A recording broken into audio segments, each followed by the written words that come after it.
Good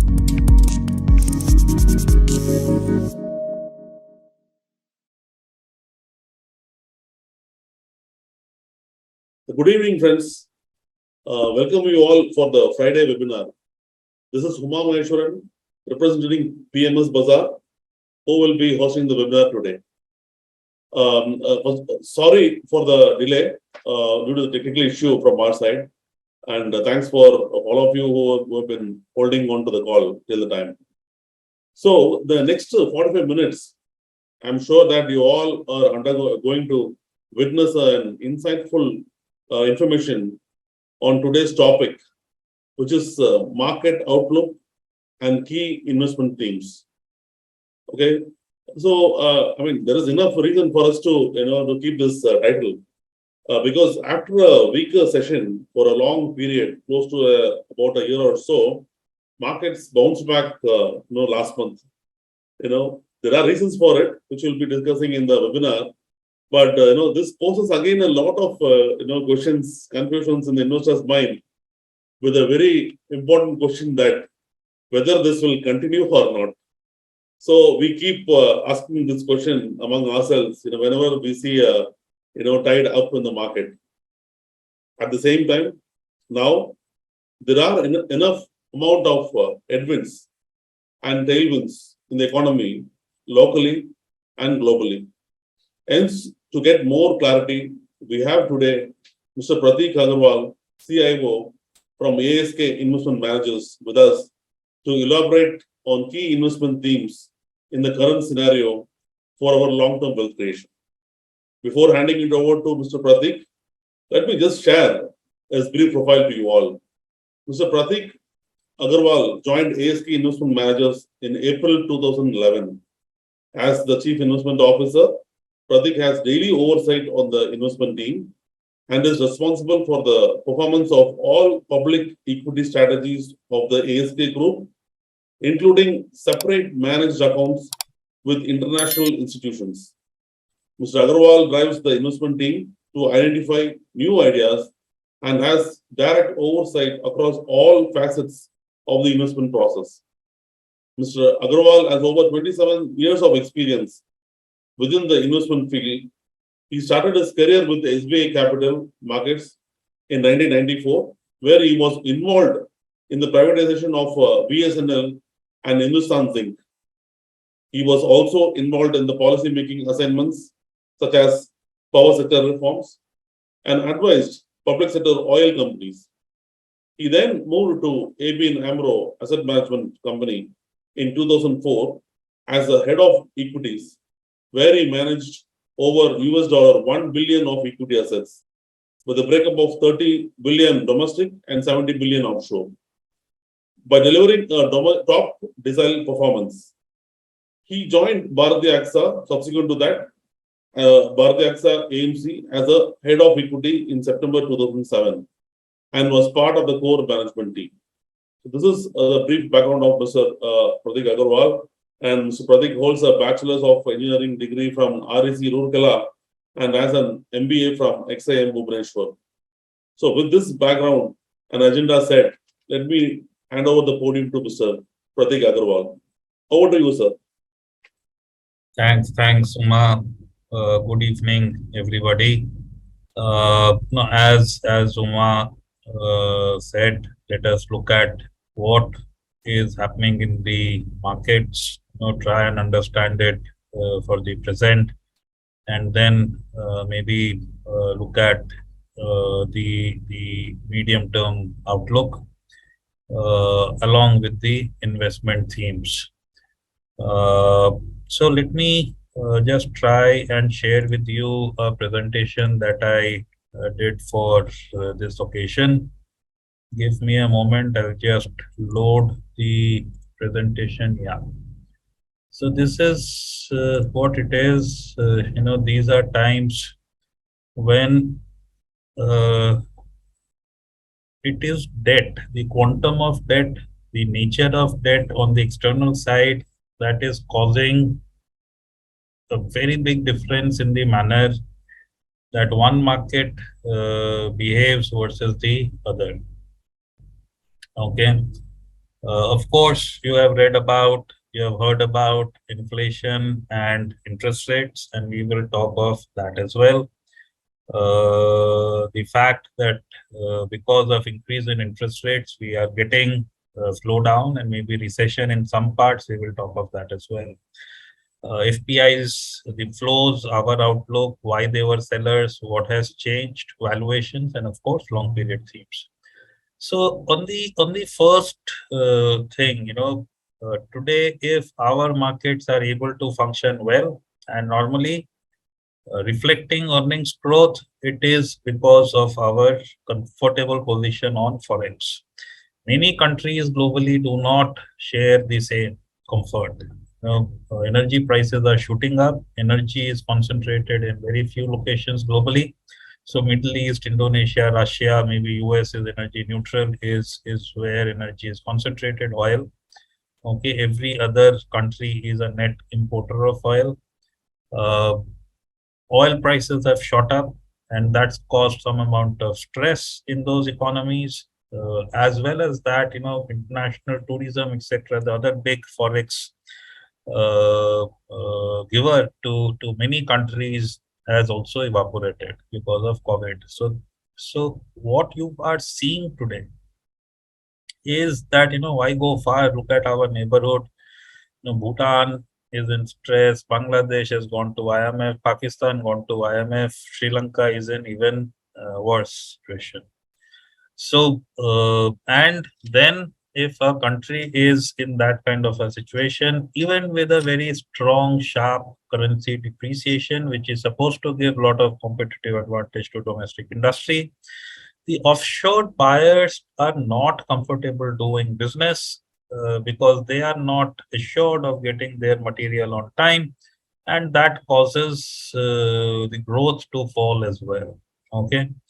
Uh, in India, while we have seen a very sharp decline in forex, the good thing was we started from a very comfortable position, $642 odd billion of cash, which was over a year of import cover. That's fallen to 564. That's the last number that happened, but as yet is more than 9 months of cover. I think anything more than 5-6 months is a comfortable position. We are looking at this going down at the rate of 2 billion a week. Okay. And it is happening because, if we are growing faster than the world, we are sucking in a lot of imports, and it is not sustainable just now. So this has to reverse. And when we are on this slide, well, oil is the largest import that the country makes. We would be importing in excess of 120, $130 billion worth of oil. If oil prices fall by $20-30, say around 70, the monthly deficit number will fall by 3 to 4 billion and come in this region, which is vastly more sustainable from where we are just now. Hence, what you will see is markets responding very closely with the direction of oil. The other thing that is giving us some amount of advantage, some amount of strength, is the strong growth in IT. At a $70 oil, our IT exports become more than our oil imports, and along with remittance of around $90 billion, foreign deposits, FPI flows, I think our current account gets very, very balanced. Okay, and that helps our country move forward in a sustainable manner. Now, here as we go forward, hopefully oil price weakens a bit, and then this gap will again open up. So this is something to watch for. Oil is hence very important. Otherwise, if you look at external debt to GDP, internal debt is less important. These days, it is external debt to GDP. We are amongst the best globally. Okay, our short-term debt that the country has to repay this year itself is again amongst the best globally. So, if people say that our premiums versus the emerging market, for example, are high. Well, they need to be high because many other emerging markets are not sharing the same situation as we do. Many other uh, emerging markets like Russia, for example, are now under sanctions. Their valuations would be different. So this is, good forex cover. Low short-term debt is helping our markets reflect our own fundamentals. It helps that inflation outlook has improved globally. On a 1 month basis, practically everything has fallen. 3 month basis, again, everything has fallen. 3 month basis, actually, everything has fallen. On an year basis, also, if you see our big imports, palm oil has fallen, sugar is now more or less okay. Rice and wheat, we produce our own. We actually are exporters to the world. So if this is high, it is good for the country, not bad. Zinc, again, if it is high, not bad. We are net exporters. Steel, aluminum, again, we are balanced, maybe a tad importers. So here, if it has fallen, very good. Oil is the biggest problem. We are still 40+% higher versus last year. If it drops, the stress on our forex would reduce. And hence, if you see, our markets are moving opposite of the direction of oil. Oil moves up, we get the first low, 15,800 odd levels on the Nifty. Oil then reaches back to 100. We move back again close to 18,000. Again, oil moved up. We actually created a newer low. And it's moved back to sub 100 levels now. We are again at close to 18,000 levels. So this is how it is. I kind of told you the reason why this is happening. Lower oil prices will keep our forex at a sustainable level for longer, and that will allow our economy to continue to grow strongly while the world may not be growing. The world is not growing because in the US they have increased interest rates. Okay, housing, which is a big driver of growth, is now seeing a slowdown. It's a multi-year slowdown that they are seeing. Europe is starved of energy. You need money and fuel for growth. Now that is less available, and hence large parts of the world are not growing. Now, while growth is slowing down, what is happening is the central bank is increasing interest rates. But so now there are two forces acting on the bond yield. One is the central bank increase in regulated rates. So this is going like this in the US. You have got 175, you've got another 75. Hopefully, the next one that you see in September would be 50, and then smaller ones. Okay, eventually ending at 4. The jury is between 3.5 to 4, and in India we should end at closer to 6. So the gap, one takeaway is that the gap would be a historic low, 2.1 to 2.5% between Indian repo and US Fed rate. The other thing to look at is while the Fed is increasing rates, the economic slowdown is causing the rates to fall. And hence you see, from a 3.4 on the US, the rates fell to 2.7. Again, they have moved up to 3.25 with one more rate increase in the back. As long as rates stay in this band, sub 3.4, I think markets will be able to function well. Even in India, we peaked at 7.3, 7.4. We have come down a bit in line with US reduction in yields and on expectations of our inclusion in the bond index. Now, that is the other thing to look forward to. Inclusion in, let's say, JP Morgan bond index will get to the country $30 billion. And that will help Forex quite a bit. $30 billion is, if you take 2 billion a week kind of burn, it gives you 15 weeks of extra life, 3 to 4 months of extra good times. So that is that important. And if that happens, good for us, yields have softened a bit. If yields stay low, Just remember this, India is a growth asset. Growth assets, the value is higher if yields are lower. Because what happens versus value assets, versus assets which are not growing. If assets are not growing, the value in future of those assets is not much discounted to the present. Growth assets get hurt more if the bond yields increase. Hence, I'll come to the slide where I am talking of flows, and it will be very starkly evident.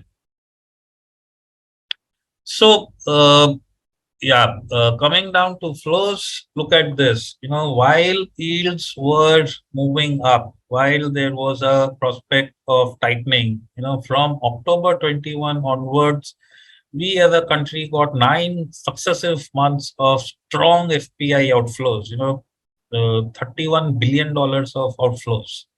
Only Taiwan saw more, and even Taiwan had 3 months of net inflows. We had successive months of outflows. If you see various other countries, Malaysia had 2 billion net positive, Thailand 5.5 billion net positive, and a lot of green. Brazil again, a lot of green, 8 billion of net positive flows. Indonesia 5 billion. So what is happening? One, these are value markets. While they are emerging markets, they are more value markets. They are more commodity oriented markets. Okay, and in a period when commodity prices were high, they definitely looked better, and people went there. India is a net importer of oil and most commodities, and is a strongly growing market. So we were not looking good on both the counts, and we suffered in this manner. Few things here, look at the quantum, $30 odd billion gone. Our stock of foreign assets, what FPI has totally bought in the country is $640 billion. Of that, if 30 billion has gone, it is 4.5% correction to the stock. They have sold 4.5% of what they had. Now that is a large number. Yes, they may have faced outflows, but like this thing shows, they also moved to other markets. Okay, and which is why our thought is that if yields stay low and inflation is down, the commodity prices are down again, and I showed you most of the commodities, barring oil, are now lower on a 1-year basis. The attractiveness of India as an economy to foreigners improve, and then July and August you have seen strong buying. July saw the reversal of flows. August saw net buying. If yields increase, if oil moves up again, expect this number to reverse again. In any case, in a period of tightening policy globally, one should not expect stronger flows. We would be happy to have zero net from FPIs rather than large negative or large positive. I think our markets, if it is run by domestic flows, is good news. Domestic flows are proving to be very structural, and I'll come to it in a moment. I keep saying this, FPI flows may go in and out. Domestic flows are very structural. You get a dip in the market like you saw when FPIs were strong sellers in this period and domestics were buyers. Okay, FPIs stopped selling over last 1.5 months, and you have seen the market retrace most of its level. I think that is one manner of understanding the market. So for a strongly growing long period growth country like India, if you are getting a dip on account of strong FPI selling, I would dare say it is almost always a great opportunity to buy. Domestic funds, like I said, the black bar is the net buying in the by the domestic mutual funds. You have seen that happening. Sorry, this is the net flows into domestic mutual funds. People continue to put in money. I think that will continue. The other thing that you are definitely looking at is people investing in the markets directly. and that again should continue. It is not going to be a straight line, and we need to be aware of that. But you will get, or you should expect to see sustained improvement in domestic buying, because our asset allocation to equity is even now very low, for just about 4.8%. Most countries have in mid-teens, developed world has in mid-20s. So this is the start of Indians getting into equity. I think your investors, yourselves, if you're positioned in equities already, it is a long story going forward. In some manner, we are getting structural flows to equity. So EPF, NPS put in close to $6.5 billion every year in close to the index positioning, and that again helps counter FPI selling. This is a very structural flow that happens, and that keeps the market a tad buoyant when otherwise flows are not there. Look at this. This is why our flows to funds would stay strong. There is a strong correlation between per capita GDP and mutual fund AUMs. So you have seen per capita for India rise from 500 to now close to 2000, and over 2000 actually now. And at the same time, mutual fund AUMs have also risen almost similarly.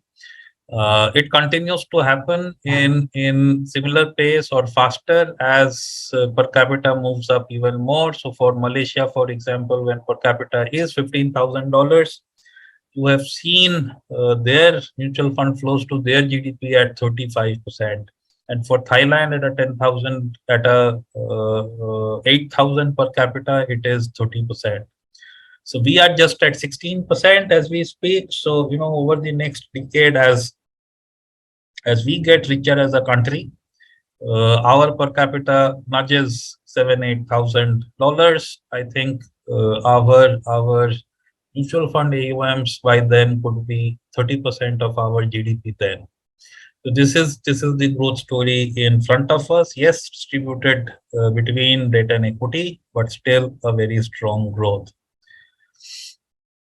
The other big factor to understand the market is we underwent a period of consolidation. We underwent a period of weakness in the market because not only were the FPI selling, but we were also experiencing large IPOs.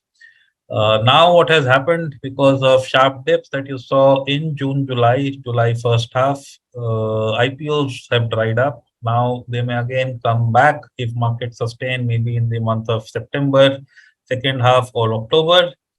But since they were not there in August, they were not there in July, all the flows that happened came to the secondary markets, and that also allowed the market some amount of breathing space. That is what you saw. One factor that the market will have to now contend going forward is PE selling. PEs did not sell. More recently, you saw, for example, a block of Sona Kayo getting sold. There was something else which somebody else sold, and so on. PEs did not sell much last quarter. There is bunched up selling that they need to do. I think that will again cause some amount of sterilization of FPI flows as we go forward, and if markets stay where they are. So what I'm trying to tell you before I come to valuation is that July second half, August had a particular combination. We as the market saw a move up. I think now there is time that one should expect some degree of consolidation.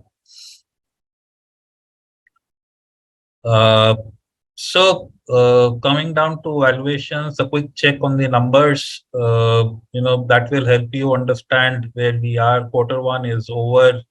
Technology delivered 15% of PAT shares, financials 33, commodities 35, and users of commodity 18.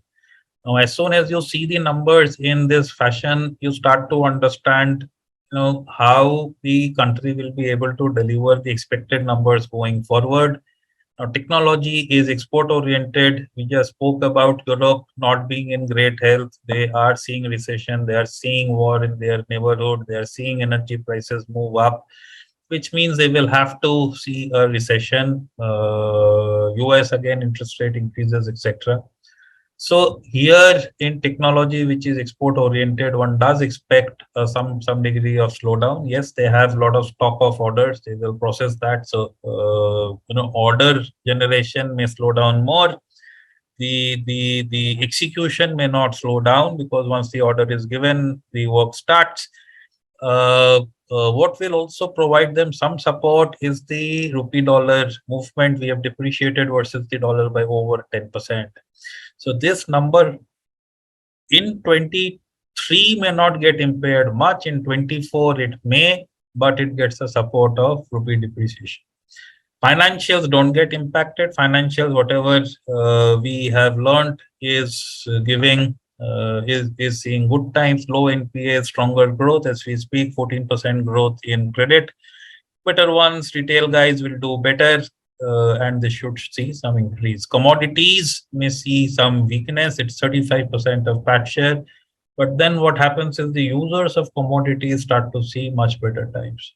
If you look at discounting, a commodity business like a Tata Steel trades at between 4 and 8 times PE. A user of commodity, let's say an automobile company, trades significantly higher.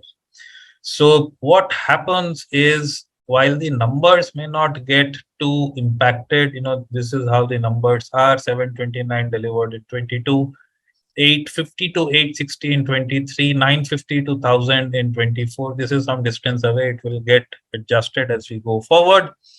But the point is that while the numbers may not get impacted by much, the distribution of number helps. If commodity prices fall, commodities will make less money, the users will make more. They are trading at a premium, and hence market moves up. So oil prices decline also helps in this manner. Commodity price decline also helps in this manner. Coming down to valuation, one simple stuff. 93, financial 93 till financial 92, and at this Sensex level, this is end of March. So this Sensex level is just a tad lower than where we are just now. You saw the index to 12% CAGR and earnings also do 12% CAGR. So I would dare say that over this period of 30 years, the valuations have kept pace. While over the journey, sometimes the index returns were more than the earnings growth, sometimes earnings growth was more than the index return. It helps you to understand that it doesn't move in lockstep, but over a longish period of time, it happens. Okay. So where are we now? Like I said, just a tad higher than March levels, which then again indicates that we are at very, very sustainable levels on index on PE terms. So this is how it is over last 10-year PE. If you see, we are fine. 19.3, which is where the average is. 19.6 is the average. We are there. Okay. However, on bond yield to earnings yield, which is what this thing is. Earnings yield, matlab earnings divided by price. Bond yields, you understand, we have this gap that has opened up, which is again why looking at the bonds is important. Looking at Indian bonds, looking at global yields is important. If this thing does not narrow, one should again expect markets to consolidate, for some time. Time correction is definitely something that one should expect going forward. Valuations, you guys keep listening to, valuations are high, valuations are high. Well, the index composition has changed. Okay, from, the expensive spaces in the index used to be 12% in 2008, such as, private sector banks, NBFCs like HDFC, like Bajaj Finance, Finserv, etc. Consumers like Levers, Britannia, etc. They were just about 12% here. They are now 45%. If you include HDFC Life, if you include DMart kind of companies, it is now 50%. So 50% of the index now comprises of expensive high PE businesses, whereas that was just about 12% in 2008. And hence, our valuations should sustain at higher levels versus long period history. And correspondingly, the cheaper part of the market, the commodities, the PSU part has seen a decline. And hence, 10-year average is a good average to look at. Don't go to 15 and 20-year average. It is on 15 to 20-year average that will look expensive. Once again, if you see this, then we are trading where we should, versus the world which is not trading where it should and it is trading lower. And that's the point that I made. If those economies are facing stress, their markets need to reflect that, and they are probably doing that. Our markets are doing better because the stress in the form of forex has not as yet impacted us much. This is okay. So going forward, key themes. Let us look at what we do. We are growth investors. We want to make money for our investors through investment into spaces where the growth will sustain for longer and of a quantum which is higher than other spaces. So if you get tailwinds, if you're with good companies run by good management, they should be able to grow stronger and for longer, allowing our businesses to compound for a length of time for our investors. So we'll speak of this industrialization, digitization, etc. And I'll give you some examples. You can map it up to our portfolios. So industrialization, very clearly, we were seeing a drop in industry as a part of GDP. Now the government is making a concerted effort to get it back. We are looking at a lot of investments in the country. The Capex cycle has again started. PLI is a good, great support that is there, and Capexes are being committed in a very, very visible manner over the next 2 to 3 years. And that is something which is giving us a lot of growth. In our portfolio, we have a specialty steel producer, the guy who does components from there. We have guy who does electronic. If you look at it, electronics is the largest beneficiary as yet. We have somebody who has got maximum number of actually PLI licenses. Coming down to digitization, we know number of internet subscribers have moved up sharply from 25 odd crore in 15 to now 87 crores. Data usage is shooting up. E-commerce usage is shooting up. This is a space where profits are as yet not there. So while yes, the telecom guys make some money, but not with very high capital efficiency. Most of the internet guys don't make money. Very few do.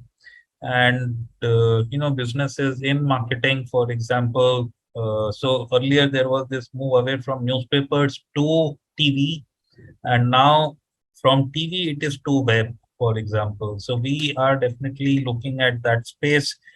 We have an investment in that space that benefits from these trends.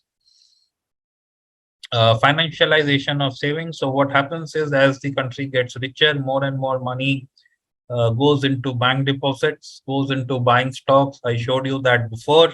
That is something that will clearly happen as we go forward. But within financialization also, what you are looking at is a trend where business is moving from public sector to private sector. Public used to dominate the stock of lending, but now incrementally the private sector is doing most of the lending. They are having close to 60% of the lending market share in 15 to 20 kind of period, and now going forward it is now touching 70%. It's complete opposite of what was there earlier, even in the 10 to 15 financial years, completely changed. And if you then think about how several entities have done, an HDFC Bank, a Kotak Bank, an Indus Bank, Yes Bank before it fell kind of stuff, Bandhan Bank, AU Finance, etc., etc., you get a picture. Long period continued value creation is what you saw. happening in probably life insurance as well, where private players now account for, or they have just pipped LIC in terms of first year premium. While LIC, of course, still has a very large stock of policies.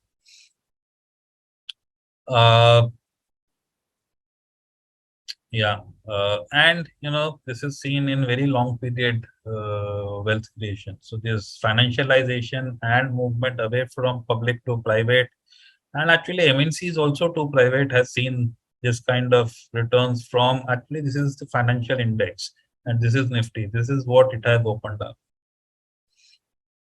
Coming down to urbanization, if you grow faster, rural people are less gainfully employed. They go to cities, they increase their wages, per capita increases, and in the cities, the goods and services that they buy are different. Houses get sold, low cost housing gets sold, consumer durables get sold, and so on. And growth happens. So air conditioners, washing machine, refrigerators are long period growth stories. We have one name from this space, but I think several have done well. If I say, something like I have something like a Voltas, Dixon, Amber, all are players in this space. Of these, we have also got exposure to one. The acceleration in this space will get better as the per capita increases. If I go to a formalization theme, well, earlier India was a country where a lot of people did business on the side. Taxes were not paid. Businesses were small, subscale. Now formalization is a big move. Move away from unorganized to organized is a big movement. Businesses which are getting that tailwind can grow for longer. Two spaces where we are clued, actually three spaces where we are clued, is one, diagnostics. It's a very, very fragmented market. Earlier, doctors used to have their own labs. Now, Metropolis, Dr. Lal, which are the names that people go to. Similarly, in jewelry, earlier people used to go to their mom and pop shop, their family jeweler. Now, increasingly, you go to a branded guy like a Titan for jewelry. And if you just look at how this thing has aided the price movement, the value creation in Titan, that's a story in itself. Supply chain shift, well, this is a big one. While we are large in services, IT services, we have missed the bus in manufacturing. It's our chance. China is the manufacturing base for the world. Now the world wants to diversify away from China because China is getting, one, more powerful geopolitically. Two, with COVID, people want multiple sources of goods. Putting all eggs in one basket is not great. And hence, India and other countries looked up. Russia, Ukraine, again, brought that to the fore. You want more inside the country, and all of this is giving this theme a lot of leg.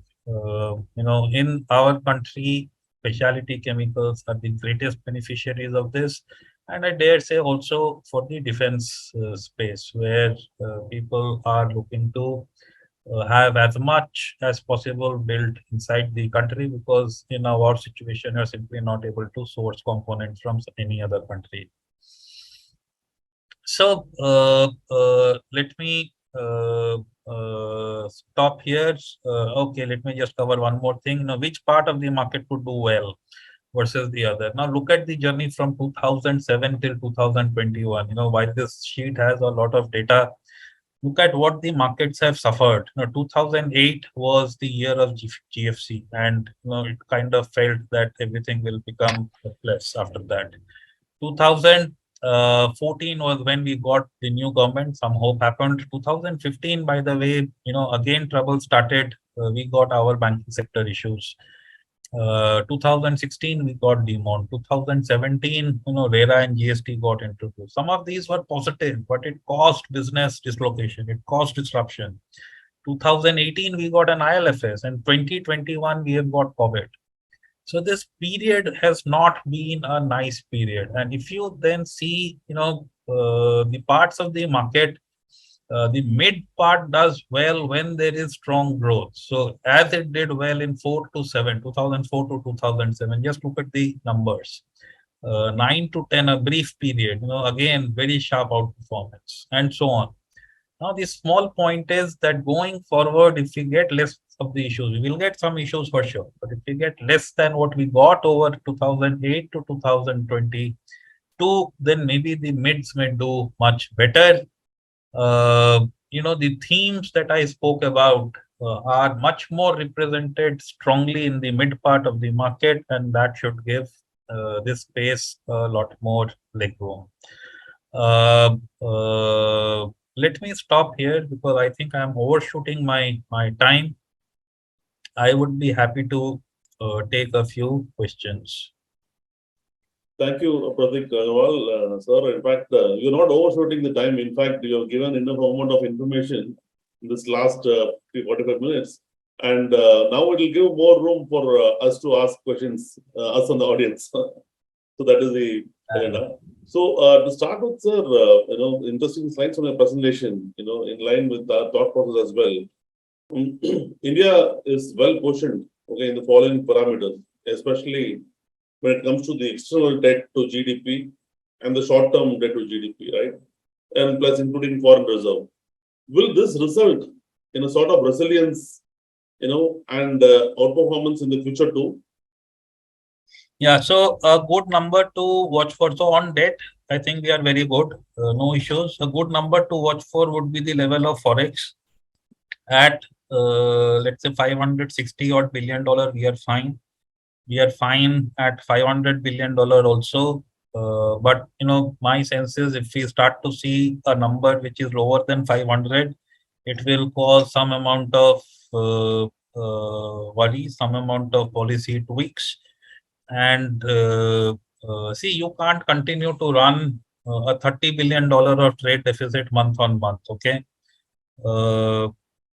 There is a tolerance level for Forex to be comfortable. What is that tolerance level? I don't have a number. 560 is comfortable, is what I understand from the way policymakers are reacting. Maybe 500 is comfortable, but would 450 be comfortable? I don't know. So watch this number. We are dropping 2 billion a week. Yes, if we get 30 billion from, let's say, JP Morgan bond inclusion, we give ourselves 3 months more. Okay. If oil falls, for example, by $30, and it comes to $70, which is where a lot of things start to get balanced. We give ourselves another 40 billion, so another 3 months. Okay, and you push it back, and like I showed you, our IT exports are increasing. Okay, almost secularly, and as you give yourself more time, we get more and more sustainable. So if you see the market, why does it react to oil so much? It reacts to oil because it has a direct link to our level of Forex and stress that the market may face. So oil falls, a lot of things get better. If we get included in bond index, that will give you some amount of support immediately. If we do, for example, a deposit with NRIs, like we did a Resurgent India bond and a Millennium India bond around the year 2000, that again gives you some bit of support. Already, if you see, RBI has allowed banks to tweak foreign deposit rates. They have become less regulated so that foreigners deposit more with the Indian banks rather than with some other banks. So some bit of adjustments have started to happen as well. So good number to watch for, very simply put for my listeners, is the level of Forex. As long as it stays in comfortable zone, I think 4 to 5 months of imports is comfortable. It is sustainable. We are as of now in 9 months. I think it could fall by another 2 months before they start to press the panic button. So, 450 odd number is something that one should look out for. Okay. Thanks. Thanks for the After answer. that, it would be different. If we go below that, even if inflation in the world is zero, even if US starts to cut interest rates, we won't be able to. So that is something to keep at the back of the mind. It is far off, but something to keep at the back of the mind. Okay, sir. Thanks. Sir, in the last answer, you were quoting about the oil prices fall, right? Once if it is happening, everything would get balanced. Okay, in line with this, statement, just a couple of things to share. See, now we are talking about, or we are living on a scenario where we have a trade deficit of around 30 billion plus, right? And generally, when it comes to the oil prices, with the OPEC controlling the production of oil, plus also the fact that generally during the winter times, the oil prices generally tend to go up. So, do you think that the oil prices will, can we expect the oil prices to fall in these background in going forward, or generally, what's your view, sir? Because this is going to decide the entire, the universe's, It is growth of the economy.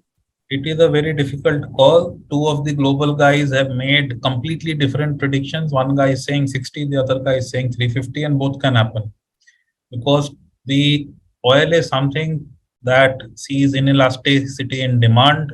You'll still need to go to office in spite of the work from home possible. People just want people to be in office. So on a lighter side, but it is inelastic in demand. Now, you are seeing oil at 95, Brent at 95, in spite of Europe slowdown, US slowdown, China, COVID, etc., etc.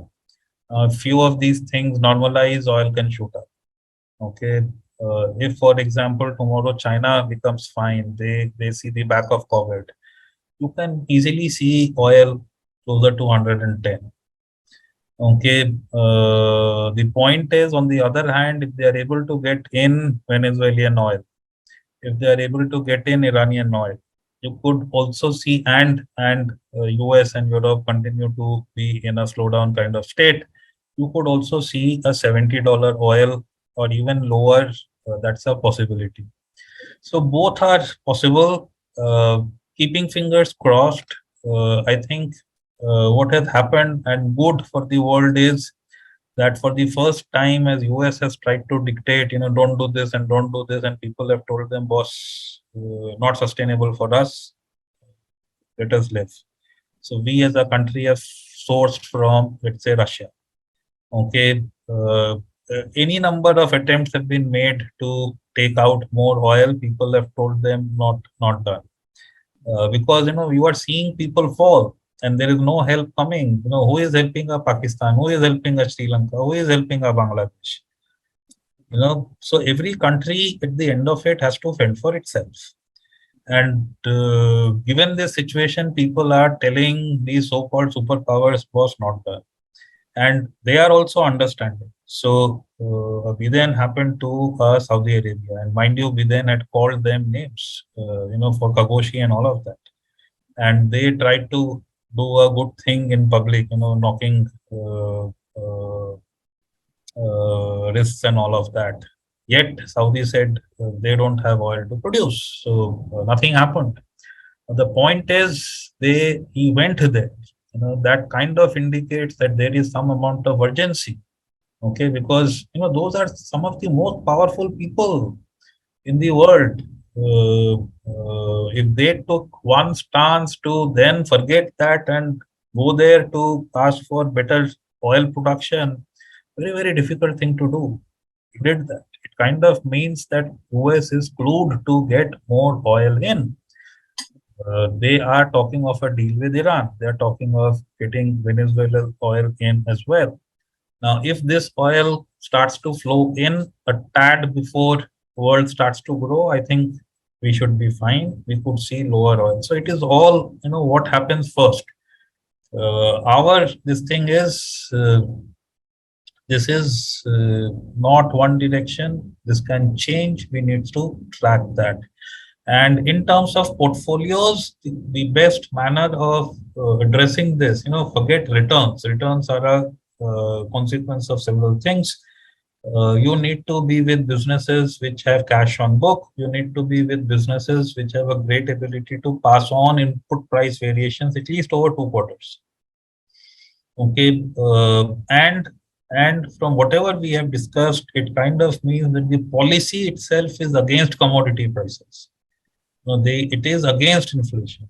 So वो वाले part में तेजी करके फायदा नहीं है अभी. So this is the change, at least what I see. I showed you several long period themes. You can have shorter period themes. So chemicals is something which is a shorter period theme. For example, defense is something which is a continuing theme. If forex stays good, engineering is something which could sustain.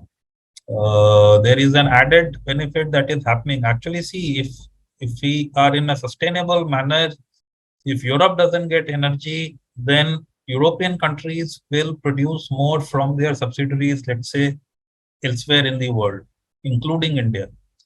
Okay, so you see a lot of European companies, in bearing space, for example, in ABB, Siemens, Schaeffler, all of those kind of names, seeing bump up in export orders. Okay, so that is something which is new, that is starting to happen, which was not envisaged just 2 months back, forget before. And the good thing is that once you get a chance to make something and you do it well, and you do it cheaper than, let's say, where it was done before, chances are you will retain it. Because how does somebody take it back? So this is, I think, again, a great opportunity for manufacturing in India. 3-4 spaces which are strong beneficiaries to make their mark and improve their own future. With it, valuations in the market. Okay. Sir, I would like to just talk about the valuation part. Among the emerging markets, now India is looking expensive. And, in the scenario, can we continue to enjoy this premium, on a longer term? I would like to combine this with one other question of our participant, Mr. Rajesh Singh. So he wanted to know, since the valuations are costlier on the background, will there be any big crash, in the market actually? So would like to combine this question as well. Yes. No, so one, our valuations, like I showed you, are good for our markets. 10-year average, these are 19 and a half range. We are there. So looking at us alone, we are fine. However, like somebody has noted, our valuation premium versus emerging market has increased. Okay, and I made that case. It needs to increase. It needs to increase because every other emerging market may not be having our forex cushion. So Pakistan would be part of emerging market. How would their markets be supposed to be for a Sri Lanka or a Bangladesh? Okay, so Indonesia maybe is fine. Thailand is doing well, no problem. Korea may be doing well, but Korea is a commodity market. Okay, Russia, you have knocked it off.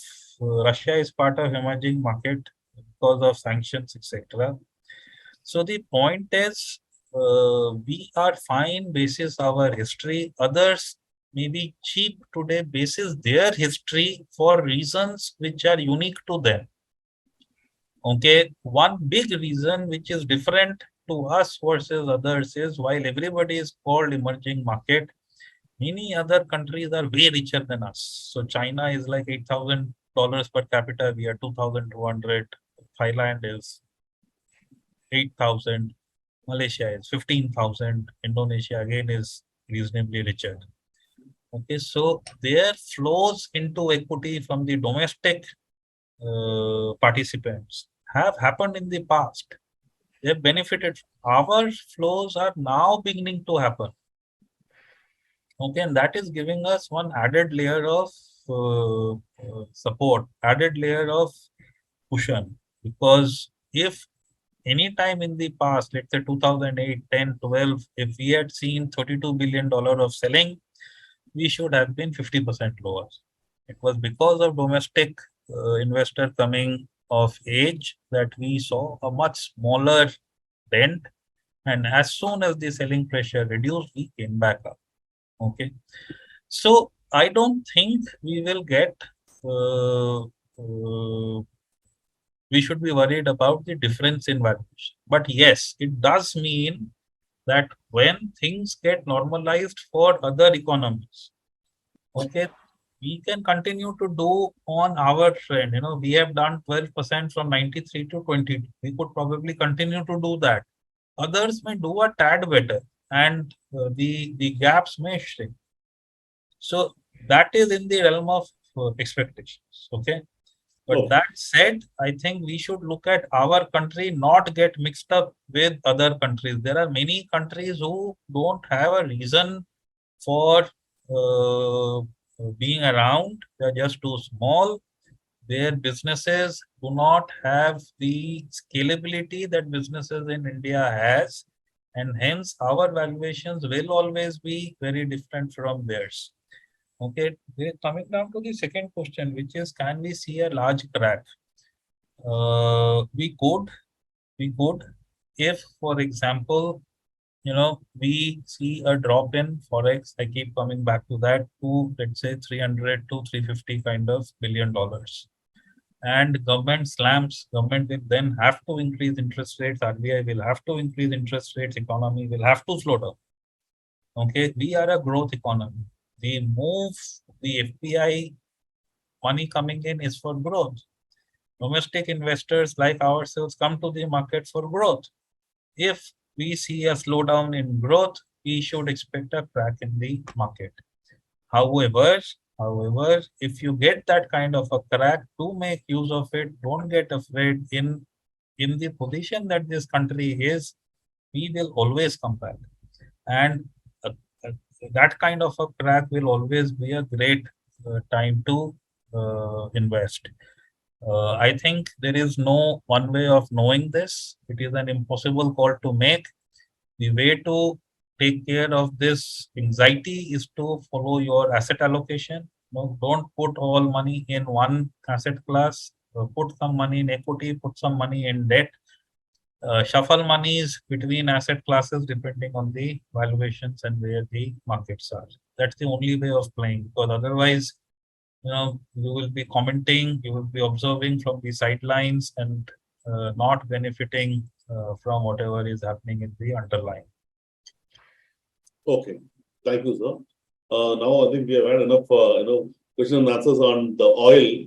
Now let's move on to the, sector-wise, questions. So this question is on IT. Okay. So the question asks that it is visible that some sectors like defense are outperforming of late, and other prominent sectors like IT are underperforming. How long is this IT is in pain? Is IT is in pain? No, so IT has dropped in valuations to average. Let me just put it simply. So valuations of IT has dropped to long period average, and growth outlook of IT has also dropped to long period average. And hence, I don't expect IT to drop more, but don't expect it to also do anything significantly positive going forward, unless the outlook stabilizes or they start to benefit from a sharp currency depreciation.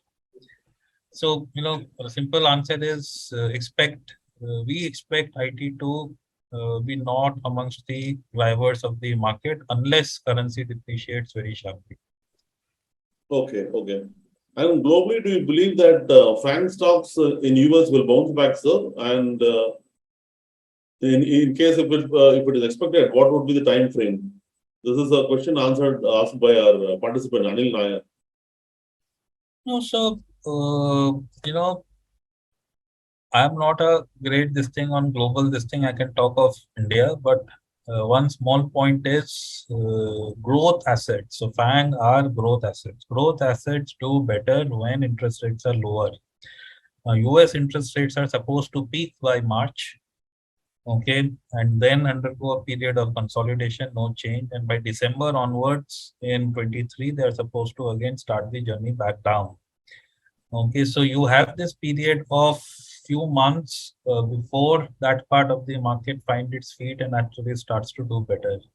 No, because in the US, people track the trajectory, what is there in the price, what is expected. If what is there in the price, if the yields already reflect, which is what I showed, if the yields already reflect the trajectory, then that part stops getting hurt. And when the downward trajectory starts, it will start getting supported. So that is the manner of looking. When the FANG stocks do well, so FANG is what is growth in the US. India, in any which case, is a growth country. Typically, hence, we move together.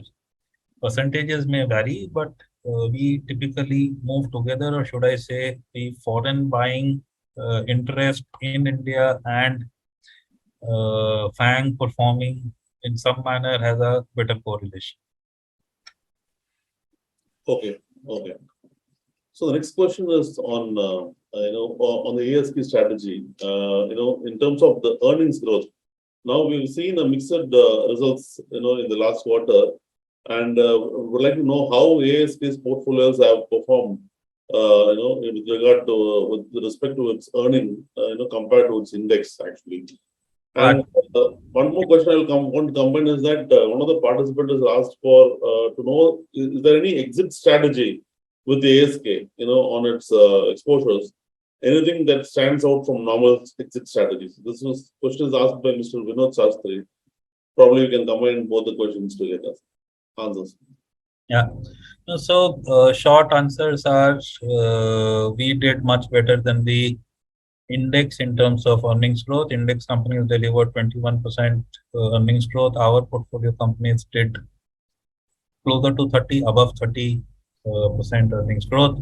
And obviously, this question comes from somebody who is our investors. He would have noted us to be long period holders of the companies. 9 companies in an IP portfolio has been with us for now 4 to 5 years or more. And they have seen it compound over a period of time. So our names keep doing good growth, and with it, markets tend to reward them. Is how we invest. Our portfolio suffered in the month of May and June. Okay, primarily because of very strong FPI selling. FPIs come to the market for the growth in India, which is what I was explaining before. When interest rates were increasing, I told you growth as an asset class suffers, and we saw a knockdown as well. Okay, very, very strong FPI selling. Now, in the month of June, so I do this monthly videos and they are all there on our website. I released one yesterday. The last month is also there. The month before is also there. And we had pointed out that our portfolios are good. The growth continues. It is because of intense selling that this space is seeing. And that too, because this is a space that is owned by FPIs. As soon as the selling reduces, we should do fine. And selling should reduce quickly enough. This is something that we said in June, July. Because we have already seen a over 4.5% correction in positioning. And the reason for selling, which is higher yield, by then had come down from 3.4 to sub 3, and commodities had come down. So, which is what has played out over last 2 months, July and August. Our portfolios have come back very strongly. For the year, we are still trailing by a whisker, but not by much. I think if the trend continues, we should be back reasonably quickly is my hope. We are getting a very good tailwind, and you should see the performance in July and in August. I think all of the underperformance in June and a lot of the underperformance in May is already covered. September has started again well for us. So fingers crossed, but I think the period where value as a style came into focus because of commodity bounce, because any which ways value was so beaten down that it had to bounce. Both the reasons and bond yield increase are, many of them behind us, while not completely, many of them, but behind us. So that gives our strategy of focusing on high quality, high growth companies at least an equal chance, if not a better chance, to perform well. Okay. So the next question is on the pharma sector. Overall, the pharma sector's exposure in the index way back in FY 15 was 9.2, and now it has come down to 3.6 actually. With the kind of now the prospects evolving in the pharma sector going forward, do you think that the pharma sector's weightage in the index will increase, and how as a sector would perform in the future as well, sir? No, so we compete various sectors. We had a higher percentage to pharma. We reduced that probably to get in mode of chemicals. So if you combine chemicals and pharmaceuticals in most of our portfolios, you would have seen an increase, not a decrease. So an API in pharmaceutical is just a step away from, let's say, a chemical specialty chemical company. So we just thought that specialty chemical as a space offers less of the hiccups that pharmaceuticals are experiencing, and added weight there took something off pharmaceuticals. I think I continue to be strongly positive on chemicals. Okay, that's a space where we are just about 3.5% of global market share. Globally, the growth is upwards of 3%, barring this period of bad times. Every company that you look at in the chemical space is putting up capacity as fast as possible, trying to double up over now, I think, 2.5 years. And I think it can continue for another 2 to 3 years. So we from 3.5 should go to 8-9% over the next 5-6 years. And I think for companies which do specialty chemicals, which have barriers to entry, should continue to do very well, deliver stronger growth than probably any part of the market in a sustained manner. So yes, it will be volatile because there is some amount of commodity character in all chemical companies, but still the trajectory of growth would be very fast. And for long period investors, I think still this space will make more money going forward. Not to take anything away from pharmaceuticals is just that pharmaceuticals now suffer a lot more regulatory headwinds than before, and taking a very long-term view on the space hence becomes difficult. But that said, we are invested in two names in the pharmaceutical space, one name in the diagnostic space. Okay. So now let me take a couple of questions from the audience, sir, because they've been waiting for us a little long. So this question is actually from Mr. Siva. Okay, there is an update from Kremlin that Russia will stop selling oil to countries which support price caps for Russian oil. What could be the impact of this news on the present scenario? You have answered about oil enough, so you can keep your answer a little short, sir, considering the time, and so that we can move on and cover more questions. Over to you, sir. So I think we have not agreed to anything. We are contemplating, debating, etc., etc. I don't think we will agree. We want to source cheap source of energy from wherever. So we are buying from Iraq and we are buying from Russia. If Iran gives us cheaper, we will buy from there. Very clear. We want to survive. We want to do well. Good thing that is happening to us is that because of cheaper source of energy, one, our refineries are making more money. Yes, there is an export tax and all of that, so country makes more money if we source energy cheaper. Two, if we get energy cheaper, even by a whisker, this is the largest source of energy. Even if it is cheaper by a whisker, our industry gets competitive advantage and can sell more in Europe. Europe will not be able to produce. I mean, they're simply not getting gas for heating. So where is the case of them producing anything? So I think that's the bigger thing to look at. Who can access the European market quicker? I think some of their chemical companies have shut down plants, moved production to plants in China. That was a large plant. Something will come to India as well. Their engineering companies I did speak about are looking to source more from India. I think that is something that we need to look at. Okay.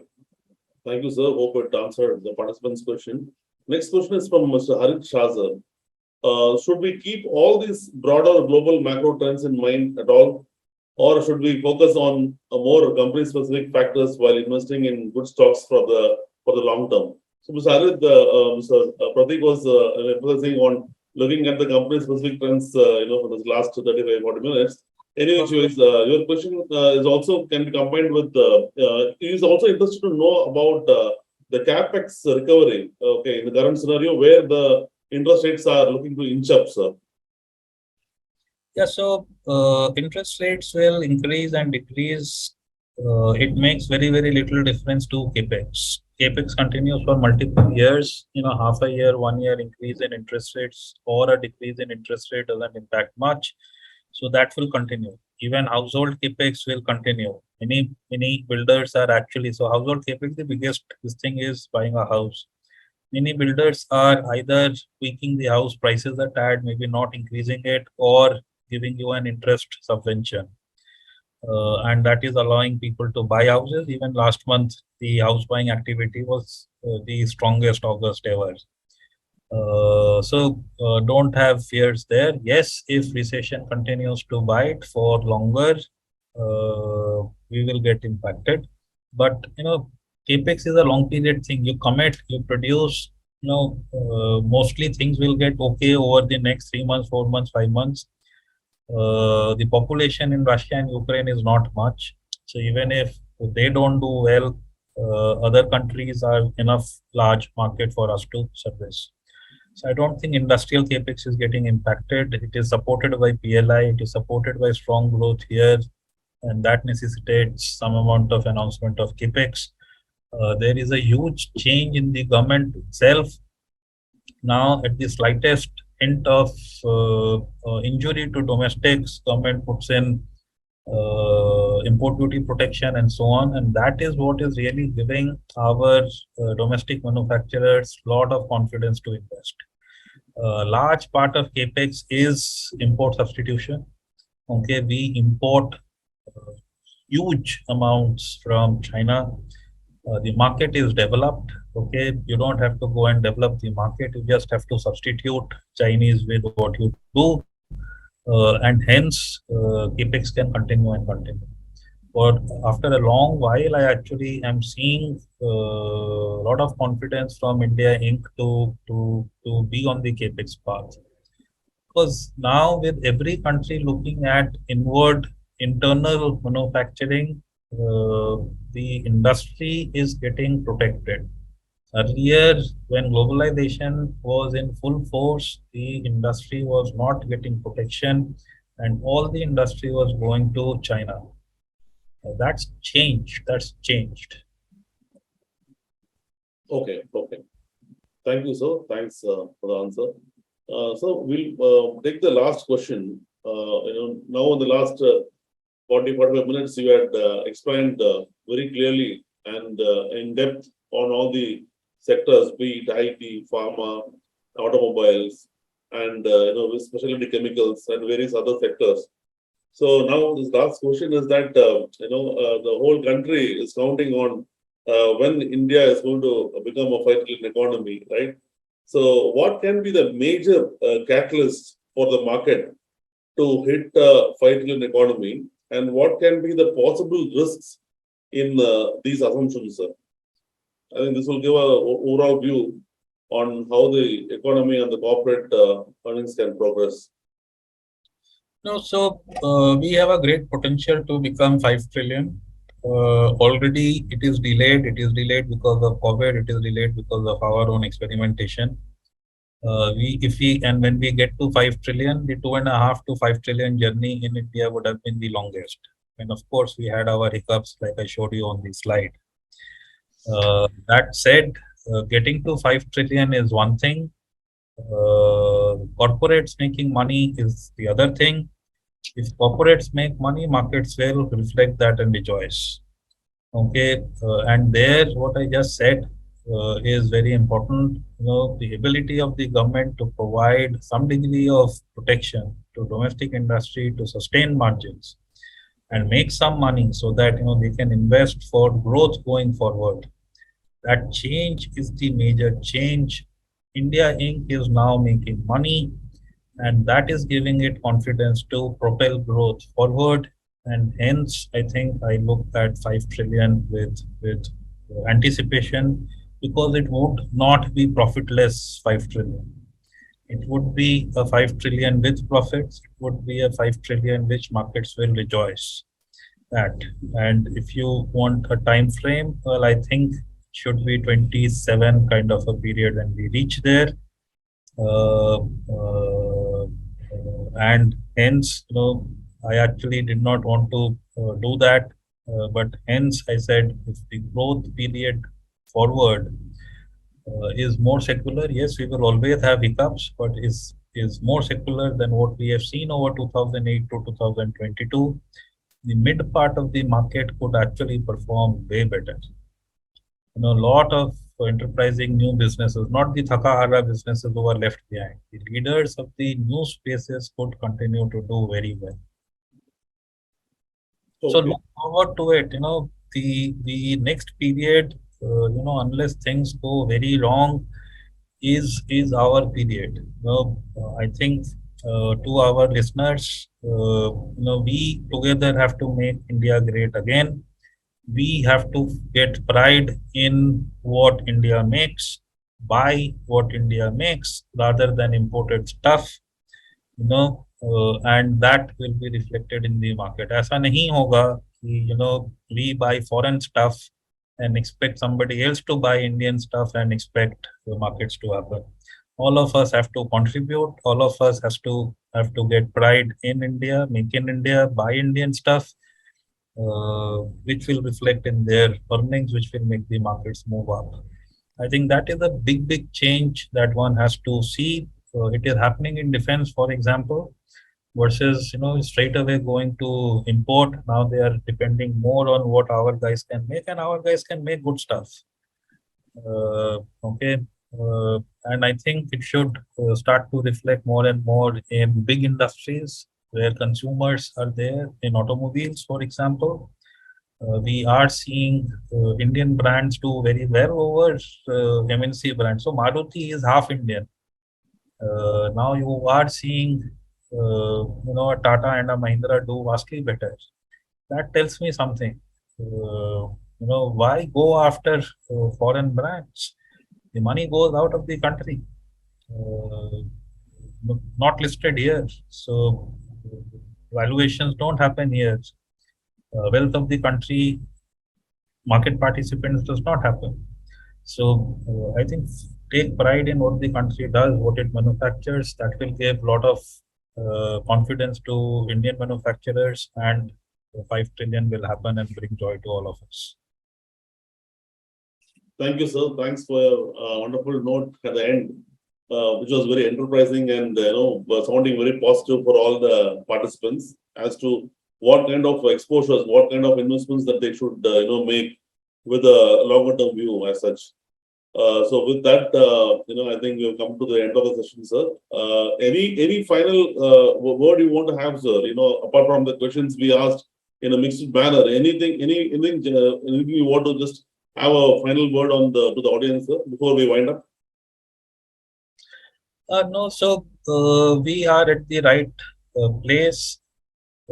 Indian economy has a great next 10 years. Yes, there will be hiccups, but overall, hopefully much better than the last 12, 13 years. There is a slew of money, a huge wave of domestic money that will come to the markets. I think the listeners here are the guys who have experienced markets before. They are finding themselves in a great position to benefit from the trend. Third big trend is regulation. Regulations have tightened and tightened, and the quality of businesses which are now there in the market is of an order better than what was there in the let's say late 90s, early 2000s, which is making the market way more safer for even small investors to come in and invest even directly.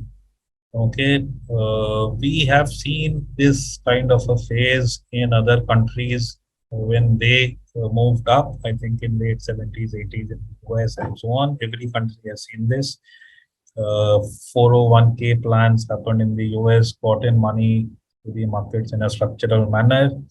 In some manner, we have done that. Insurance money comes, the pension money comes, some part of it to the market. The infrastructure for the market has been built. I think if we are able to keep focus on high quality names which are able to compound, which is what we do, then we can actually stay longer term invested into names and see it make money for us. So all the best, and have a great day. Thank you, sir. Thank you so much. Dear participants, sorry we could not accommodate all your questions, because of the time constraint. And definitely, thank you all for patiently listening to this webinar. And we are looking forward to meet you again in the next Friday webinar with yet another different topic and with a interesting guest speaker as well. So till then, thanks on behalf of PMS Bazaar. Let's sign it off. Thank you.